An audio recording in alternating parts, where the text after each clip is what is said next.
Ladies and gentlemen, welcome back to the channel. We are going old school today, so this is a tour of my latest productivity desk setup.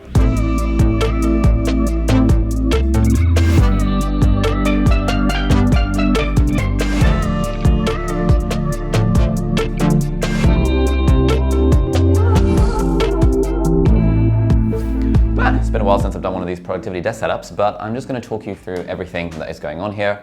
We're going to talk about the desk, about the tech that's powering all this. We're going to talk about this whole situation we've got with like camera A, camera B, light A, light B, and all of this stuff. And I'll give you a little bit of a tour of what's in my little box studio office kind of thing as well. Okay, so let's kick things off with the desk.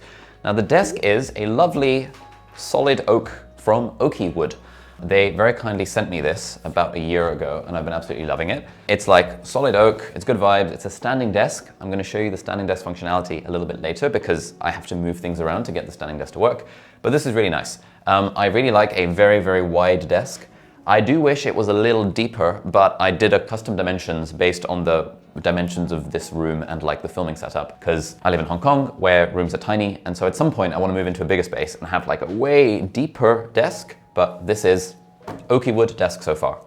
The chair is one that I bought from Anthros. We have like a partnership with Herman Miller, but unfortunately it was a nightmare to get Herman Miller chairs in Hong Kong. And so I watched a bunch of reviews and they said that the Anthros chair was apparently very good for your posture and stuff. So it's got all of these like adjustment-y knobs and all that jazz to apparently improve like posture, and you do this sort of thing and this like. Honestly, TBH, I actually prefer the Herman Miller chairs, the Herman Miller Embody and the Herman Miller Sail, which were the chairs that I had in the past, but it was just a nightmare to get them shipped to Hong Kong. So Herman Miller, if you're watching this, I love a chair. So yeah, this is the Anthros chair, which is pretty nice. All right, let's now talk about the tech. So the tech powering this entire setup is the M2 Pro Mac Mini from a few years ago. And the Mac Mini is connected to this, which is the Apple Studio display. That is currently on this, what's it called? Ergotron. Ergotron is a baby brand, so I now have like all these baby brands in my mind. But this is the Ergotron monitor stand. And what I've done is that the height of this monitor is unusual. Normally you would have a monitor at eye level, but with this monitor, it's more like sort of down here. So the reason I wanted to do that is because I have a very nice view and there's a big ass window. And I wanted to obstruct the view as little as possible with the monitor. And I've actually started to really like this kind of monitor configuration because I can sit up straight, my eyes naturally kind of look down, rather than previously I'd have been sort of looking up at the monitor and it would have taken up my whole like field of vision. Now it's sort of further down and that means I can feel the vibes of like the nice view and stuff. So this is the Apple Studio display. We have a second display connected as well. It's the espresso display. So that's actually, this is like a portable, it's also touchscreen, weirdly.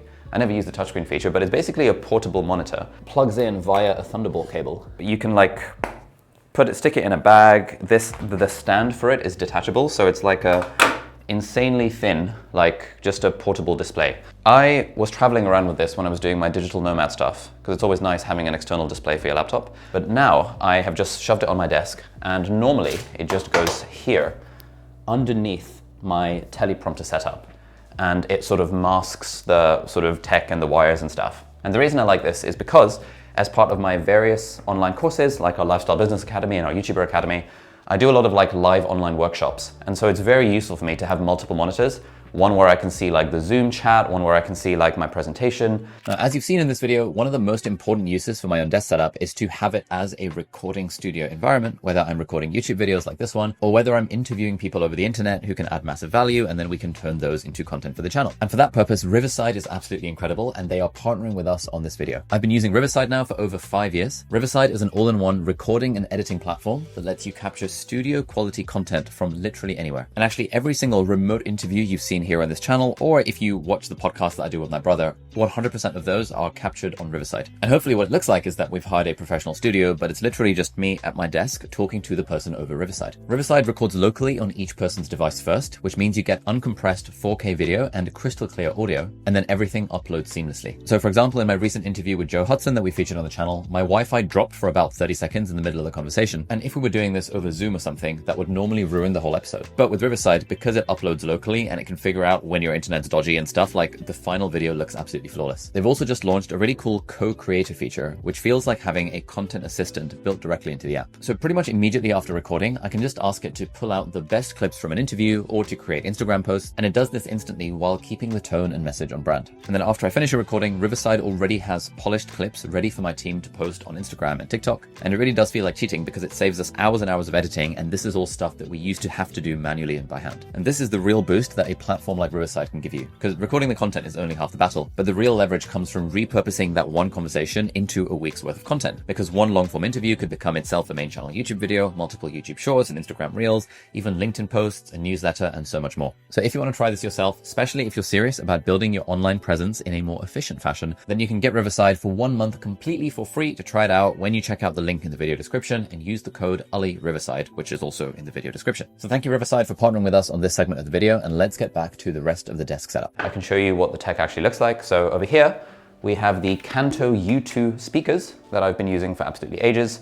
We have a random salt lamp, because why not? Salt lamps are good vibes. The Mac Mini is connected to the CalDigit TS4 Thunderbolt dock. And so that is basically an extra dock. It gives me a ton more USB-C and USB-A ports. In terms of peripherals, we are using various different things. So this is the Logitech MX Master 3S mouse for the Mac. It's great, I love it, fantastic stuff. I am getting a little bit of I think repetitive strain injury in my wrist though, so I might have to switch to the Logitech Lift, which is what I used to use in the past a little bit. The keyboard I'm using these days is the NuPhy Halo 75. I've been testing this for the vibes. I often like to test different keyboards just to get a feel of different keyboards and how they feel and switches and stuff like that. This is the Elgato Stream Deck, which I use basically when I'm doing live sessions and I have stuff on OBS. In theory, I use this to switch between screens, although for some reason it's buggy and not working right now, but that's the theory behind that. I got this mostly because it looks good. I don't even know what this is. This is like a work louder, little big shortcuts. It's sort of like Figma themed, and so it's got these cute colors, but really I got it because I think it looks nice in an overhead shot. So if I have an overhead shot where I'm showing, or I'm doing some drawings or some graphs and stuff, having these cute little colors in the background just sort of looks nice. So that's mostly for show, although you can set macros and program the keys and stuff. I just haven't gotten around to doing that just yet. It is admittedly mostly for show. On the desk, we have a couple of analog accessories as well. So for example, this is the analog to-do list thing, whoops, from a brand called Ugmonk that I've been a fan of for many, many years. I pay for all their stuff. Unfortunately, they did not send this to me for free. Although Jeff, if you're watching this, I'd love some free stuff. This is basically like an analog to-do list. So, I mean, essentially, it's just a expensive block of wood that you stick a thing on, and now you have an analog to-do list, which is actually just quite nice. And then it's got this section at the back where you can store past to-do lists, and you can then retrieve a new to-do list, and then it goes on the thing. So this is actually what I use as my daily to-do list. I use the app Things3 to keep track of everything I need to do. When it comes to the stuff that I'm actually going to do, I tend to stick it on the to-do list because there's something very nice about just sort of manually, analogly, crossing things off and stuff like that. We also have another product from Ugmonk. Again, they did not send this to me. I paid for it myself.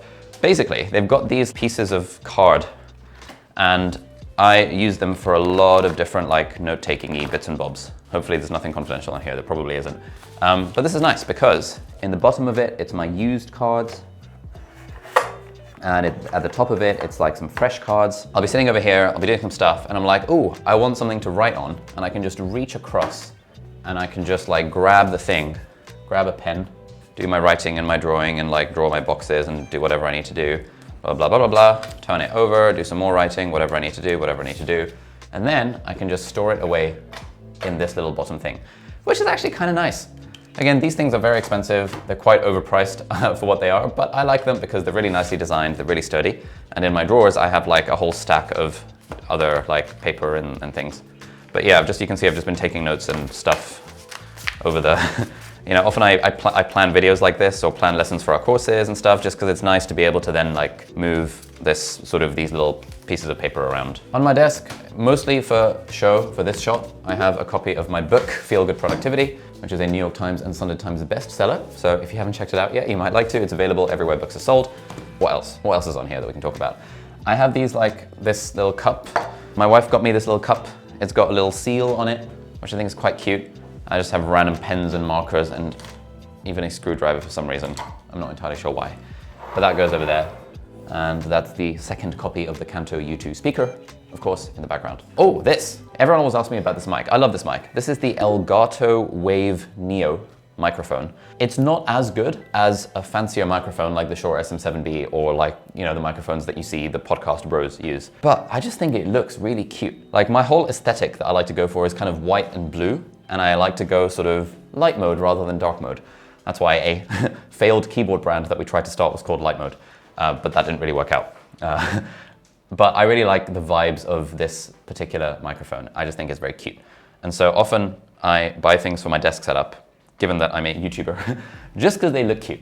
To be honest, I think there is value, even if you're not a YouTuber, to have stuff on your desk that you think looks cute. Because I'd rather take 10% reduction in audio quality for the sake of like a microphone that looks cute and nice, rather than a microphone that's sort of big black thing that's in my face. That sounds weird. Anyway, okay, so we now get to the tech. Oh, we have actually, before we do that, we have a little headphone stand. This is the Sony WH-XM5s. I hate the naming of the Sony headphones. I just don't, why not call them the Sony headphones? But no, they call them the Sony WH-X100M5 or whatever. My main use case for these is that if I'm on a Zoom call and I want to listen to background music, or if we've got like drilling in the apartment and I want to like concentrate, I'll just whack these on. The nice thing about listening to background music on Zoom calls is that I like to have like Lord of the Rings Shire music on in the background when I'm on a Zoom call, which means the other person can't hear it, but I can hear it. And so it just makes every Zoom call sound way more epic and way more vibey, way more adventurous when the thing that the person is saying and the thing that you're saying is overlaid onto a background of like gentle Shire concerning hobbits from the Lord of the Rings type music. So that's really the main use case of the headphones. Okay, so I want to talk you through like what is going on over here. So unless you do a lot of like video filming and stuff, you probably don't need any of this sort of stuff, but this sort of stuff is very nice. Basically, what we have here is an Elgato Teleprompter. And the main function of the Elgato Teleprompter is that it acts as a secondary display. So it's really, really good. Because previously, when I used teleprompters in the past, I used to hate it because you'd have to shove an iPad there, and then you'd have to like get the teleprompter software to go on the iPad, and then it would mirror up, and it would just be kind of annoying, and I would never use a teleprompter. But with the Elgato Teleprompter, again, not sponsored or anything, I literally have bought multiple copies of this because it's that good. You can basically, I know, let's take a random Notion page, like my business journal page, and I can just like drag it across to the teleprompter.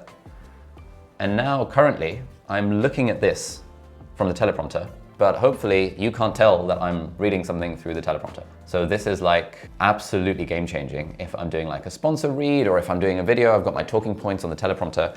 But the other thing I like about it is when I am filming videos, you know, okay, so this is what my camera angle currently looks like because my camera is connected via HDMI to my Mac Mini. But obviously I need to speak to the camera, right? And so I can't monitor myself. And if I look at that screen on my camera, like the actual camera monitor, it looks like this. And then that looks weird, right? Because it looks like I'm not making eye contact with you through the lens. But if I make eye contact with you through the lens, I can't see myself. And it's kind of annoying. So what you do is you use a teleprompter and you open up like a preview window and then you sort of drag yourself onto the teleprompter. So now I can talk to you through the camera lens, but I can see myself. And this is remarkably useful. It's so nice. It's like, you know how when you're trying to film videos on your phone, it's just way more comfortable using the selfie camera because you can see yourself. And there's something nice about being able to see yourself as you're recording content. Whereas if you were to, you know, really the back camera of your phone is like the proper one. But if you were like to speak to your phone like this and you can't see yourself, it just feels kind of weird, right? Like you're speaking to your phone like this, you can't see yourself. You don't know what you look like. You don't know if you've got like weird shit going on. You don't know what the background's like. So it's just really vibey being able to see yourself. And the Elgato Teleprompter is my main, I mostly use it as a monitor to be able to see myself while I'm talking to the camera, which just makes filming videos way more nice and way more comfortable. And sometimes I'll record on this microphone, sometimes I'll record on this microphone up here, if I feel like it, you know, depending on what's going on, but I freaking love the Elgato Teleprompter.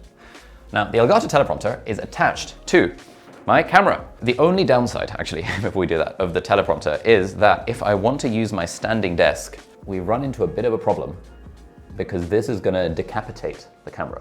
and I do not want to decapitate the camera or the teleprompter. So annoyingly, when I switch to standing desk mode, I have to unplug the teleprompter, take it off the thing, and now I usually just put it aside and like somewhere out of the way or whatever. Let's just stick it over here on the floor for now.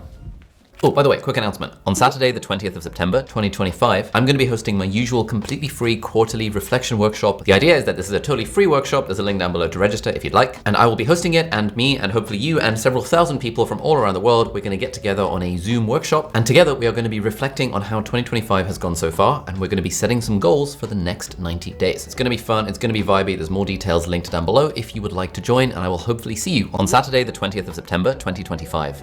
And then this microphone is the Sennheiser MK-H416 or something, which is connected to the Rode PSA boom arm, which means if I'm switching to standing desk mode, I can just do that. And then I can switch to standing desk mode.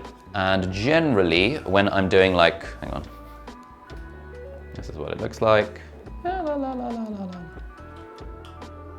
Generally, if I'm doing like this looks weird, right? You see my terrible cable management situation. Generally, if I'm doing like a workshop or something for my students in our Lifestyle Business Academy or our YouTuber Academy, I much prefer to be standing up and talking. And even though I don't have the fancy camera and I just use my sort of studio display webcam, I just find myself so much more energized when I've got like my little microphone here, and I'm able to do this sort of thing. And it just feels nicer to sort of do teaching sessions when I'm able to stand up on the standing desk. I use the standing desk for Zoom calls and stuff. I also have a treadmill that I sometimes put underneath the standing desk. It's really annoyingly large and heavy, so I don't use it very often, but I really should use it more often. Anyway, this is the standing desk. I love standing desks. I've been using standing desks since like 2018 or something. And it's just so nice to be able to, with the press of a button, just be able to switch between sitting and standing mode. Anyway, we were going to talk about the camera. So the camera is the Sony A7S III that is filming this right now. This microphone is attached via the Sony XLR-K3M, I think is the gizmo, which is basically this XLR recorder thing that sits on top of the camera. And an XLR microphone can plug into that, which is very cool. The Sony A7S III is connected to my laptop via an HDMI cable, and I used to use the Elgato Cam Link, but every time I use them, they break on me after a few months. So I've gone through like maybe 5 or 6 Elgato Cam Links. That basically allows you to stick an HDMI cable into a USB port on your computer, and then you can like bring up your camera feed onto your computer and use it for like videos or Zoom calls or streaming or whatever. These days, I just use some generic thing that I got off Amazon that's like another HDMI capture cable, whatever it is. But anyway, the camera is plugged into my Mac Mini using HDMI, and the camera is held up by the Manfrotto Autopole, I think is what these are called. Now this is amazing because this is basically a pole that extends from like my windowsill or from like the floor to the ceiling, and it like stays in place using tension. So there's no screws or anything because this is a rental property and I don't want to like hammer stuff into the walls. By the laws of physics, somehow this thing stays up. And then at the top here, we have another Manfrotto Autopole that goes all the way across the room. And that is what my overhead camera rig is connected to. The overhead camera is the Sony A7C that I got many years ago. And again, that is also connected via a long HDMI cable that sort of snakes down here into the Mac Mini. So that if I want, I can switch between the overhead camera and the primary camera or my studio display camera. And in fact, I'll show you what that looks like if I open up OBS. This is kind of my studio display camera right now. We've got Sean and Anthony in the background over here doing our videography for the day. I can switch to the main camera angle, which I don't know why that went weird, which is that camera over there. And I can switch to my overhead camera, which is currently, I don't usually have it in this kind of configuration. Usually I'll zoom it all the way in, twizzle it a bit to get it. Okay, it's a bit wonky, but who cares? And so when I'm doing like a video or something, I can then do that, and I can do that, I can do that. I can grab my little pad over here, and then I can do some drawing and writing. And you know, I was drawing this stuff the other day about like how to make $100,000. You can make $100,000 by selling something for $100,000 to one person, or $10,000 to 10 people, or $100,000 to 100 people, or $1 to 100,000 people, and sort of talking through the pros and cons of each different pricing model, because there are more difficult and more easy ways to make $100,000. depending on where you are on this graph. Anyway, so this is a kind of sketch pad that I use, and this is the primary function of this overhead setup. If I'm like doing a Zoom session, and maybe I'm using this camera, and someone in our audience for our courses asks a question, just being able to do, oh, that's a really good question, Johnny. Let me just draw you a little diagram. And being able to just do that, people's minds are blown, because usually people don't have a fancy overhead rig connected to a Zoom call. So it's like a fun little way of adding vibes and drawing diagrams and stuff while I'm doing a teaching session. And also I like using the overhead rig when it comes to YouTube videos so that I can then monitor on OBS exactly what's going on as I'm like writing stuff and drawing stuff. And this is like a little J-curve diagram. This is this other price value thing. This was something about email marketing. This was impact effort. This was for helping people find their niches when it comes to their lifestyle business. This was the roadmap to financial freedom that we were drawing the other day. This was helping someone with Instagram strategy. This was helping someone else with Instagram strategy. This was helping someone figure out their niche for their lifestyle business. This was a video that I was filming about how business works with like post-it notes and stuff.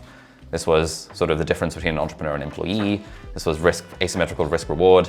This is this new thing that we're doing where we help you build a $100,000 a year lifestyle business in under 12 months guaranteed. This is sort of like agricultural age, industrial age, digital age. And yeah, so this is the sort of stuff that I like to draw diagrams about and things when I'm doing YouTube videos. And that is based on this random pad that Becky, one of my team members, got me from a local shop here in Hong Kong. Anyway, so we've got the camera A, we've got camera B. They're all connected to the Manfrotto Autopole. And then we come to this light. This light is kind of annoying because the problem is, like, when you're a YouTuber, you kind of need a key light. And I have yet to find a light that does not look like an absolute eyesore. So this is nice. It's the Amaran F22X. It's a very good light. It's foldable. So when I'm traveling and stuff, I literally take this down, fold it up, put it in the suitcase so that I can then film videos. But it just makes such a difference having a key light. Like, I personally don't like the fact that all of this random shit I'm having to look at it when I'm on my desk. Because in my dream world, my desk setup would be clean and minimalistic, and you wouldn't see any wires, and you certainly wouldn't have these big ass black poles going all the way across the floor and the ceiling and the fucking camera up there and the camera there and the light there and the microphone. I would like to ideally not have any of that kind of stuff. But the career that I've chosen is to be a YouTuber and to film videos, and it just comes as part of the job description that you have to have an annoyingly kind of desk setup that has all of this random shit on it. In my dream world, once we get an office, me and my wife have started a family business called Sparkle Studios where we build apps together. We've got 2 apps that are out right now, VoicePal and Momentum. I'll put links down below. But we are in the process of trying to find an office for Sparkle Studios. So then my dream world is that in my office, I have a really vibey desk setup that doesn't have all of this crap. And then I have a separate filming desk setup that does have all of this crap. And I only use the filming desk setup when I'm filming videos. That would be amazing. This is like the first world problems, the champagne problems that you can get out your tiny violin for, that, like, you know, once you're a YouTuber and you're like, how do I get some more excitement in my life? The solution is like, let me have 2 different desk setups. That's how I can make my life feel a little bit more exciting. Anyway, that's all a bit of a digression. So yeah, we've got all of this stuff. F22X light, that's connected to the whole thing. That's also attached to the Autopole, which is great, which means I don't need tripods and stuff taking up floor space, because this is a tiny ass room and I don't have much floor space. Underneath this, we have this Ikea drawer unit, which is just like a random Ikea drawer unit, chest of drawers.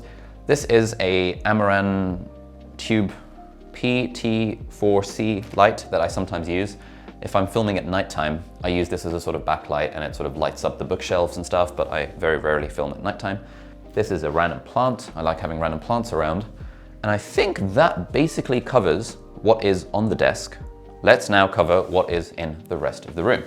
So, what is in the rest of the room? I put a lot of thought into what's in the background and what is on camera versus what is not on camera. And I have another video on the channel, which I'll link down below, where I show the process of setting up the studio completely from scratch. Because again, when you're a YouTuber, first world problems, you really have to think about what does your main shot look like. So quite a lot of the stuff in the studio is designed primarily to show up in the main camera shot. And the storage and stuff that I've got here is designed to not show up in the main camera shot. So that's kind of like the thinking behind it. We've got this over here is this Ikea drawer thing unit. I don't even know what it's called, but it's like, I mean, everyone's got this. It's in every Ikea showroom imaginable. I stick a plant on top of it because it looks nice.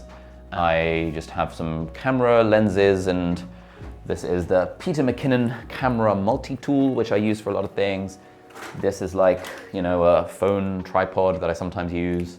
This is like a little massage ball. I actually have a yoga mat on the floor here because I'm trying to like improve my posture and stuff. So like sometimes if I'm getting hip pain, I'll just like, you know, do this sort of thing. And then I'm like, oh, there we go. This is kind of, I feel weird about doing that, but that's okay. That's okay. We have this bookshelf. This is I think this is called the Story bookshelf, and it's from one of the Herman Miller brands. So we've got a white one here, and we have a nice little baby blue one on the other side of the studio. And I quite like this because this is like, I think it looks nice in the background. It doesn't feel as intense as like a big ass kind of bookcase from Ikea. It looks kind of minimalistic, looks kind of nice, and we just have a bunch of books here. A little bookshelf tour in case interested. This is Feel Good Productivity, my book. This is the Mistborn series by Brandon Sanderson, one of my favorite series of all time. I'm just reading this book by David White, Crossing the Unknown Sea, Work as a Pilgrimage of Identity. Annoyingly not actually available on Kindle because it's old school, so I had to get it physical copy. We've got Poor Charlie's Almanac, which is Charlie Munger's book. The Dream Machine, which is about the invention of the computer, and The Making of Prince of Persia, journals 1985 to 1993, which I thought was kind of interesting. We have Horizon Forbidden West for some reason. Meditations for Mortals by Oliver Burkeman, very, very good book. You can see I've done a lot of like highlighting in this. The Long Haul Leader by Chris Ducker, which is very good about like how to build a sustainable business without burning out. And Outlive, The Science and Art of Longevity by Peter Attia. I haven't actually read that. I've listened to it on Audible because it's kind of annoying to read because it's very big, but it's very easy to listen to on Audible. And then a bunch more books. Oh, this is interesting. These are, this is one of my favorite things. These are like 3 separate Moleskine / Harry Potter limited edition-y type notebook things. So this is the one that I use when I'm planning my YouTube videos. So like if it's a YouTube video, this is like how I plan YouTube videos and stuff. So you can see focus like never before with the deep work system. I'll often just go to a coffee shop and like, you know, plan the videos like that. Then I have this Expecto Patronum one, which is for our courses and products and stuff. Sometimes it's sort of like designs for the apps that we are building. Sometimes it's like flowcharts and stuff for our courses and our Lifestyle Business Academy. And I sort of, when I'm trying to find ways to explain different frameworks, I'll often sort of noodle them on this particular notebook, whether it's in a coffee shop or just sort of here on my desk. So it's nice having that. And then I have my Lumos notebook, which was a gift from 2 former team members of mine, incidentally, which I just use as a general kind of business and life journal. I'm not going to show you what's in there because there might be some confidential stuff, but it's nice having like different Harry Potter themed notebooks for different aspects of my work and life. Speaking of Harry Potter themed stuff, we have a Ravenclaw poster over here. This is from Displate. Displate is this company that does metallic posters that stick onto your wall. You basically stick a magnet on your wall and then you stick the poster onto the magnet, which is quite nice if you're in rental property and you don't want to hammer things into the wall. So it's matte, which means it doesn't reflect light, which is kind of nice because if you had like a glossy poster, it would show the key light in the background, which just would not be a vibe. So nice little Ravenclaw poster there. Rest of the stuff on the bookshelf. If you guys are interested, maybe we'll do a what's on my bookshelf at some point. Not sure if anyone actually is interested. And then we have this drawer unit here from Muji, where I've got like cables, HDMI cables and USB-C cables and my glasses and like more cables and camera chargers and stuff and cable management tools and stuff. And so I'm just trying to keep things relatively organized. I have a storage section over here. We've got Alex Hormozi's latest book, $100 million money models that I need to read. And we've got Alex Hormozi's first book, $100 million offers, or his second book or third book, whenever it was. And those don't really fit nicely on a bookshelf, so I just shove them on the side over here. We have a snake plant with my 1 million subscriber YouTube plaque in the background that at some point I want to put up on the wall, but it's a rental property, so I don't want to hammer things into the walls. And then we have storage of a bunch of random stuff. Spare camera here.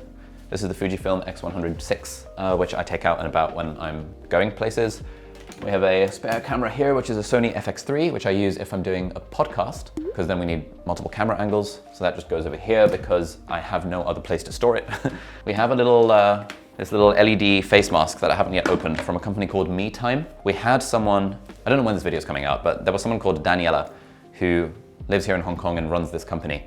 And so we did a bit of a business coaching session and she sent me one of her LED face masks. So I need to start actually using that. Got my little guitar over here, sort of just about is visible in the background. But if I'm procrastinating from filming YouTube videos, I will often bang out the guitar and that will help energize me. This is one of my favorite things. This is a rug, a Blue Eyes White Dragon rug that my brother gave me as a birthday present like 2 years ago. And so that has a nice prime spot in the office alongside the yoga mat. And it's nice because like there's quite a lot of echo here in this office because the ceilings are quite high, which is nice. And you know, in theory, rugs and soft furnishings help to reduce echo. So that's why. We have this big ass fake plant from Ikea that's been here forever. And we have another story bookshelf from one of the Herman Miller brands. More plants, more, and again, all primarily designed to look reasonable in that main camera shot over there. And again, if you guys are interested, we'll do a what's in my bookshelf tour at some point. And now, if we move around, this door is annoying. I hate the color of this door. And so I do whatever I can to not have this door in the shot, which is why like this camera angle is like so specifically pointed because I just hate this door. And given that it's a rental property, it just seemed a little bit excessive to be like changing up the doors just for the aesthetic. So we just avoid showing the door in the shot. And this thing, this is interesting. This is this thing called the Big Ass Calendar, which is, I think it's created by a guy called Jesse Itzler, whose content I like. I have a Google Sheet where I do my year at a glance calendar. Again, it'll be linked down below if you're interested. But I discovered this the other day, and so I installed it earlier today because it's just been lying on the floor otherwise. I was like, might as well install it. And this basically shows you 12 months of your life on a calendar format. It's like a dry erase thing, so you can like draw on it. And so me and my wife, at some point, are gonna get round to going around the calendar and blocking out like, when are we going on holiday? When are we doing our team offsites? When are we doing our masterminds? When do we want to visit Australia? When do we want to visit Pakistan? All of that kind of stuff. And then in theory, being able to see it all at a glance, planning your year out like that would be a nice thing to do. We also happen to have another poster from Displate with London, again, just purely for the vibes in the background. But that pretty much wraps up this productivity desk setup and studio tour. If you enjoyed this video and you would like to actually see how this whole studio came about from a completely empty blank room to now looking like this, then you might like to check out this video over here where I go through that entire process. But otherwise, thank you very much for watching. Have a great day, and I'll see you next time. Bye.